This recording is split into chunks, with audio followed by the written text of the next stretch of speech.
बहुत पुरानी बात है। एक राजा था। एक बार राजा के दरबार में किसी देश की महारानी का संदेश आया। संदेश में राजा के लिए धमकी दी गई थी कि या तो हमारी अधीनता स्वीकार कर लो या युद्ध के लिए तैयार रहो। राजा के मंत्री ने जब राजा को इस पत्र के बारे में बतलाया तो राजा के मंत्री ने कहा, मंत्री जी, आप युद्ध की तैयारी करें, हम रानी की अधीनता कदापि स्वीकार नहीं करेंगे। राजा ने युद्ध की तैयारियां शुरू कर दी। जब युद्ध का समय निकट आया तब राजा को पता चला कि उसके अधिकांश सैनिक रानी की सेना में शामिल हो गए हैं। यह खबर सुन के उसके पैरों तले जमीन खिसक गई। राजा ने जब इस बात का पता लगाया कि यह सब कौन कर रहा है तो उसे पता चला कि पास ही की एक पहाड़ी के पास एक चूहा बैठा है और सैनिकों को दी जाने वाली तनख्वाह से 3 गुना अधिक स्वर्ण मुद्राएं देकर सैनिकों को रानी की सेना में शामिल कर रहा है।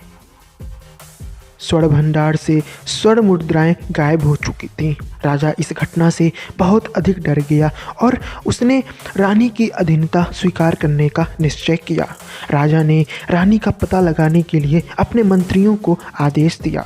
राजा के मंत्री रानी का पता लगाने के लिए चारों दिशाओं में फैल गए, किंतु उन्हें सिर्फ इतना ही पता चल सका कि वो रानी पास के बड़े पहाड़ में रहती हैं। मंत्रियों ने आसपास रानी का पता लगाने का बहुत प्रयास किया, किंतु उसका कोई सफलता उनको नहीं मिली।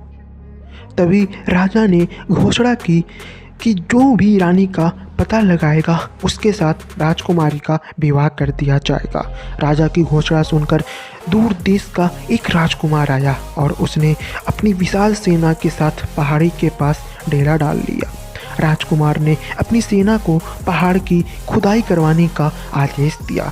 जैसे ही राजकुमार को पता चला कि पहाड़ी के पास एक चूहा सैनिकों की भर्ती कर रहा था तो उसने अपनी सेना वहां भेजी। सेना के घोड़ों के पैरों के नीचे आकर चूहे की मौत हो गई। अब राजकुमार को रानी का पता देने वाला कोई नहीं था। राजकुमार ने अपने सैनिकों से पहाड़ को खोदने का आदेश दे दिया। राजकुमार के आदेश पाते ही सैनिकों ने पूरी पहाड़ी खोद डाली, पर राजकुमार को कुछ नहीं मिला।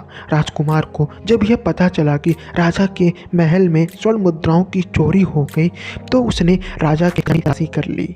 खजाने के पास राजकुमार को एक बिल मिला।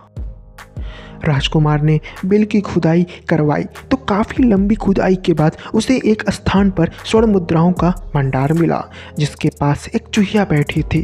राजकुमार समझ गया कि यह चूहिया पहाड़ों की रानी है जिसने राजमहल के खजाने से एक एक करके स्वर्ण मुद्राएं चोरी की हैं। धन्यवाद।